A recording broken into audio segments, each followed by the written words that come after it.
Bom, eu pensei muito antes de trazer esse tema para cá. Quando eu tava arrumando o texto, quando eu tava fazendo o texto, tava na metade do texto, eu pensei em não trazer, eu pensei em parar, em preparar outra coisa.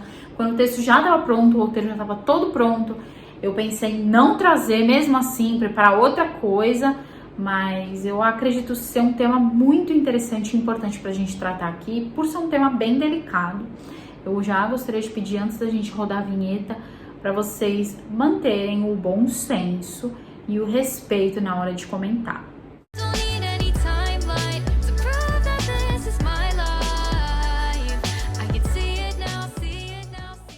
Oi gente, tudo bom? Eu sou a Bárbara, eu moro aqui na Índia e bem-vindos ao meu canal. Como vocês podem ver, hoje no tema a gente trouxe algo que vocês costumam perguntar nos comentários, algumas pessoas têm interesse em saber do porquê existem tantas anomalias na Índia, porque existem tantos nascimentos aí com doenças congênitas, tantas doenças raras ou doenças diferentes. Já vou pedir para você verificar sua inscrição no canal, não esquece de se inscrever, de deixar aquele like para ajudar no engajamento e também de ativar o sininho ali para receber todas as notificações de próximos vídeos. Eu queria contar para vocês que eu sou uma pessoa que gosta muito de biologia e de assuntos desse tipo. Eu trabalhei por alguns anos como técnica em laboratório e eu fiz um curso de técnica em laboratório, então é uma área que eu gosto bastante. As doenças congênitas, os problemas estruturais, funcionais, né, metabólicos, eles são uma grande causa aí de mortalidade infantil, né? Mesmo em países que têm um bom desenvolvimento, países muito desenvolvidos, eles também têm uma mortalidade infantil, mesmo que um pouco mais baixa, mas uma boa parte dessa mortalidade infantil se deve por causa dessas doenças congênitas. Essas doenças, 70%, poderiam ser evitadas com serviços, programas básicos aí de saúde pública, tanto em países desenvolvidos, como também em países subdesenvolvidos ou emergentes. A Índia, logicamente, está vivendo aí em meio a vários fatores de risco que levam sim a doenças congênitas. É o segundo país mais populoso do mundo. Nessa introdução, além da gente falar da Índia, depois a gente só vai falar da Índia, mas além da gente falar da Índia, eu trouxe para vocês exemplos de outros países para a gente poder comparar. O Sudão, por exemplo. O Sudão, cerca de 8,2% de todos os nascimentos lá no ano, as crianças têm alguma anomalia, alguma doença congênita. Para a gente continuar comparando, esse índice na Índia ele equivale a cerca de 6 a 7%. Isso vai variar muito de região para região, de estado para estado. Tem estados que são mais desenvolvidos aqui na Índia, que tem um serviço público melhor, de prevenção, então esse número ele pode sim cair. A média nacional da Índia de crianças nascidas com doenças congênitas, com anomalias, ela varia entre 6 e 7%, enquanto, como eu falei para vocês, no Sudão, beira em torno dos 8,2%. Aí a gente continua comparando, a gente entra no Brasil. No Brasil existe aí um número que varia mais ou menos de 4 a 5%, já é mais baixo do que a Índia. Lógico, assim como a Índia, vão ter estados no Brasil, regiões no Brasil, onde esse número pode ser maior, esse número pode sim chegar a 5%, enquanto alguns estados mais desenvolvidos no Brasil você vai encontrar taxas aí de crianças nascendo com anomalias que chega a ser inferior a 3%.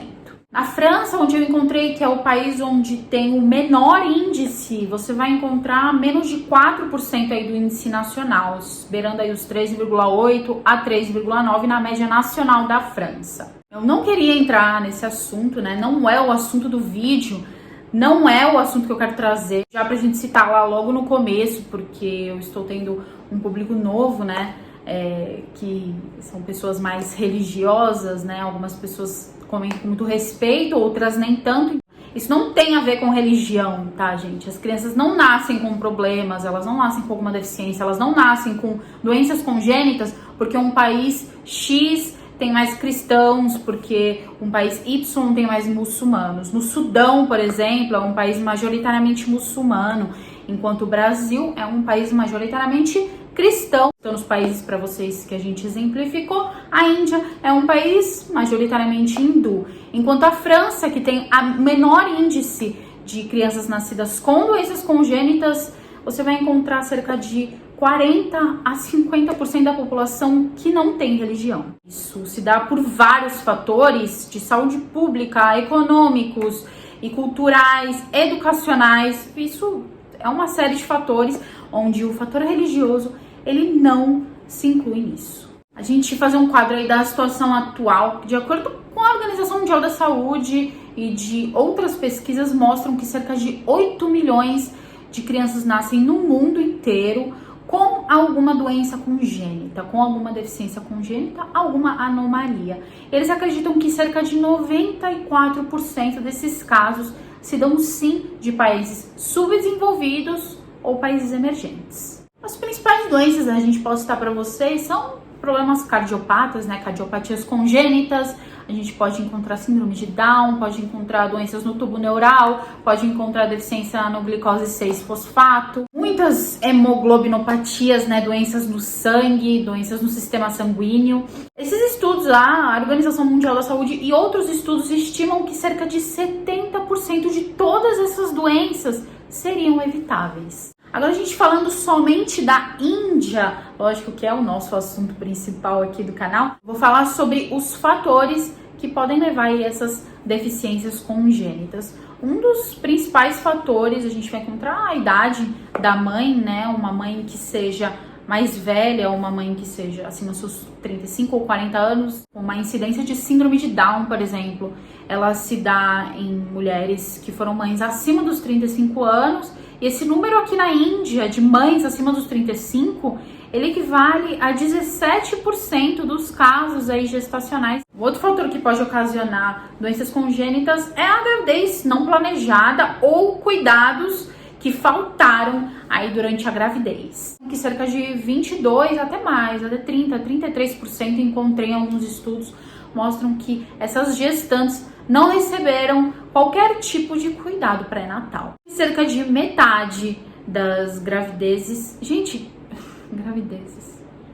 Que cerca de metade das gestações não foram planejadas e dentro dessas que não foram planejadas, muitas não são nem desejadas. Isso se dá por vários motivos.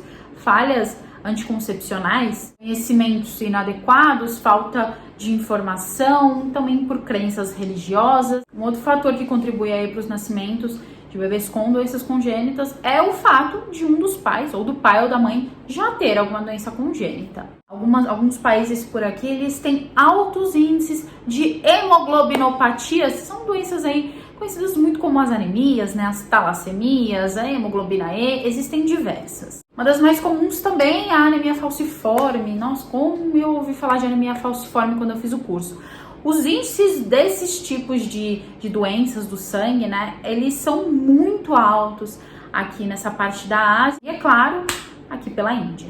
Um outro fator que contribui muito é o estado nutricional da mãe, né, o quanto nutrida ou mal nutrida ela se encontra aí pré-gestação, durante a gestação. Quem aí já foi mãe, quem aí está gestante ou é mãe, sabe aí de todas as vitaminas que você tem que tomar durante a gestação, que você tem que repor aí o ácido fólico, principalmente é um deles. E um dos principais motivos é para evitar que o seu bebê tenha alguma doença congênita por falta de ácido fólico ou de ferro. Uma outra substância que ainda se encontra aí em falta nas gestantes é o iodo, né? O famoso iodo que hoje em dia a gente compra aí no mercado, nosso sal iodado. Mas aí quando a gente acrescenta o iodo no sal, isso é lei, né? E aqui na Índia também isso tem crescido aí ano após ano. Mas ainda cerca de 50% da população não consome o sal com iodo, né? O sal que foi acrescido de iodo. Já foi provado aí em pesquisas que quando você consome sal iodado, quando você acrescenta o iodo no sal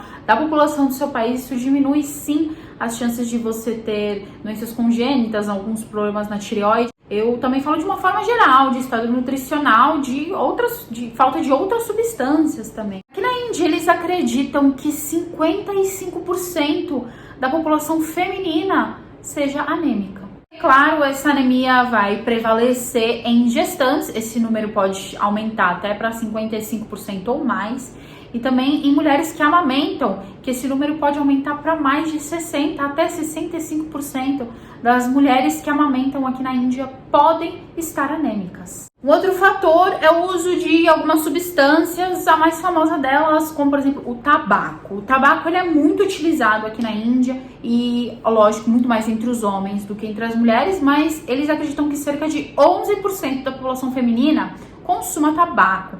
E quando essa mulher fica gestante ou lactante, esse número não cai. Eles acreditam que a mulher que consome tabaco antes da gravidez, ela não deixa de consumir durante a gravidez. É claro, do uso de álcool, que aqui já não é tão comum, mas você também vai encontrar sim alguns casos de crianças que nascem com síndrome alcoólica fetal. Além, é claro, do uso de alguns medicamentos, né? Algumas mulheres usam alguns medicamentos e mesmo durante a gravidez elas usam sem saber, às vezes por falta de informação, pode sim ocasionar uma gestação de um bebê com alguma doença congênita. E é claro, um dos fatores mais polêmicos aí para causar as doenças congênitas, as anomalias, com certeza é o casamento consanguíneo, né? O casamento entre parentes, seja de primeiro grau ou de segundo grau, casamento entre primos. Aqui na Índia isso acontece muito. Isso não é uma questão religiosa.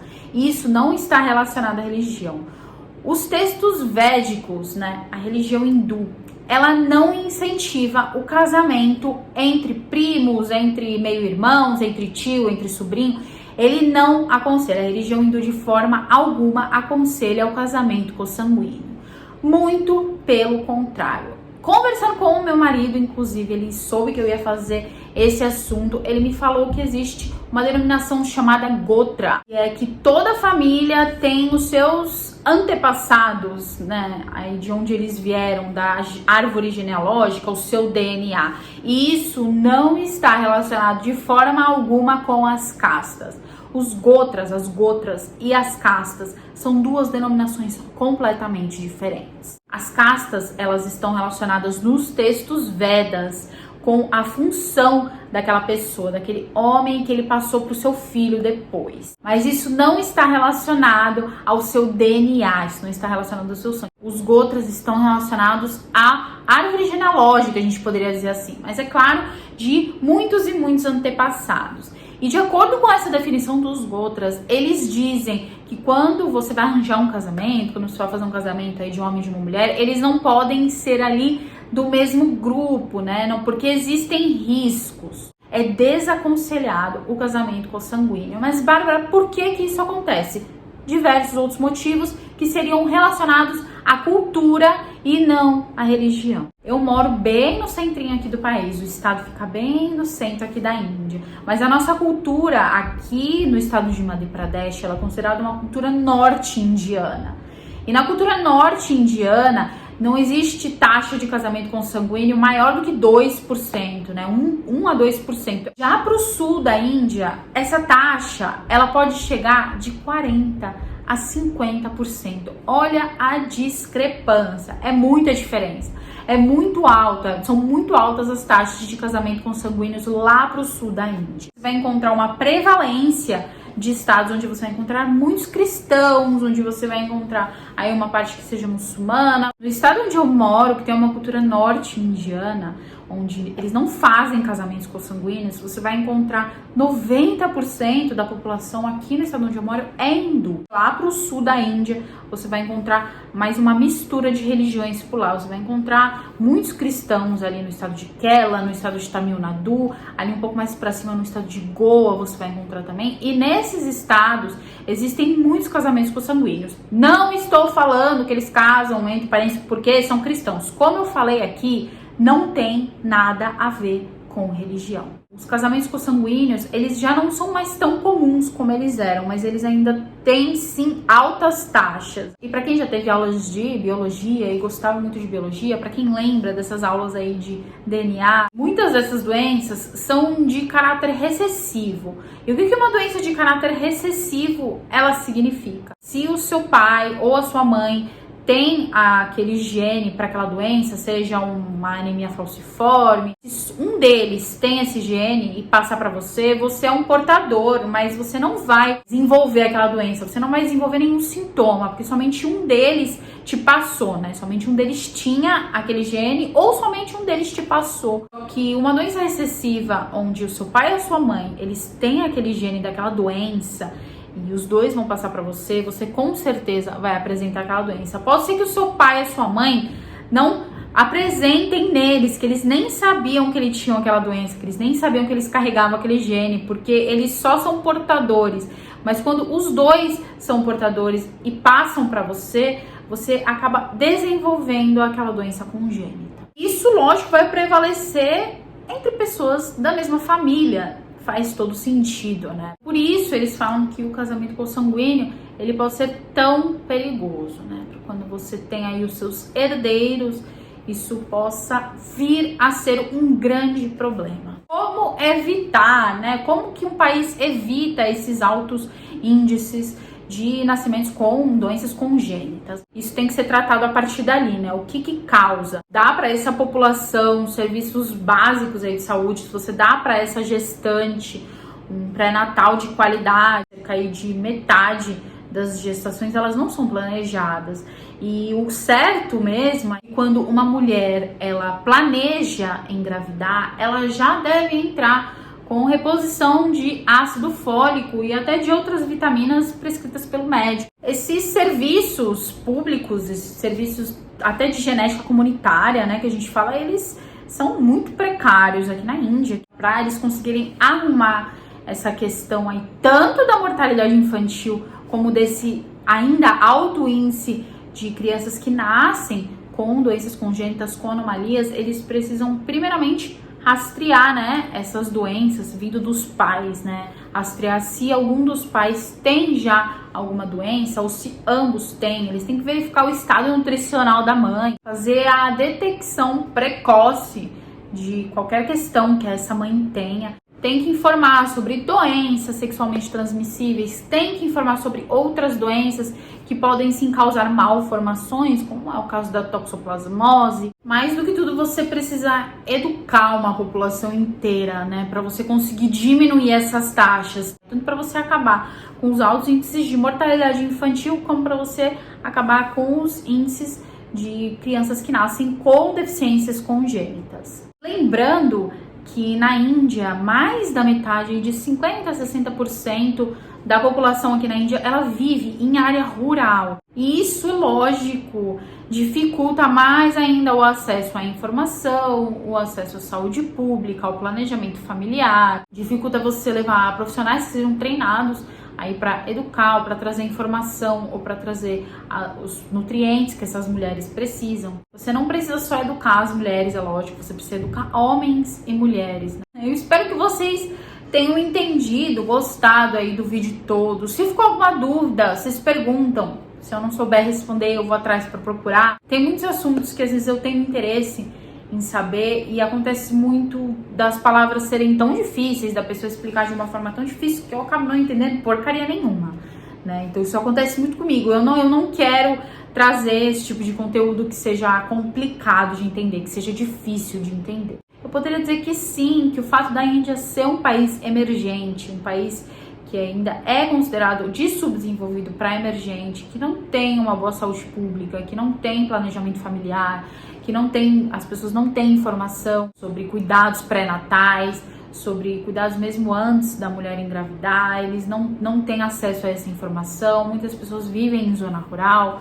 Aí tem essa questão do casamento consanguíneo, tem essa questão da desnutrição ainda, que é muito forte aqui na Índia, essa desnutrição. Tudo isso são fatores que levam a ter diversos tipos de anomalias. Existem os tipos de doenças que são mais raras, né? Que são aquelas doenças super diferentonas. Essas doenças e as doenças mais comuns, congênitas, elas têm basicamente as mesmas causas, que são fatores de um país subdesenvolvido. Você vai encontrar muito isso em países aqui na Ásia e países na África também. Você vai encontrar essas mesmas questões, você também vai encontrar lá. A Índia ela luta ano após ano para diminuir tanto o índice de mortalidade infantil, que alguns países já conseguiram manter num índice que é considerado aceito, né, de mortalidade infantil, como eles também lutam para diminuir aí esse índice de doenças congênitas. Precisa de muito investimento na saúde pública, você precisa educar uma população inteira. Eu vou pedir mais uma vez para você vir com a sua inscrição no canal, para você deixar aquele like no vídeo. O like é muito importante para o engajamento do vídeo. Eu vou ficando por aqui, eu vou deixando o meu beijo, o meu abraço e até a próxima.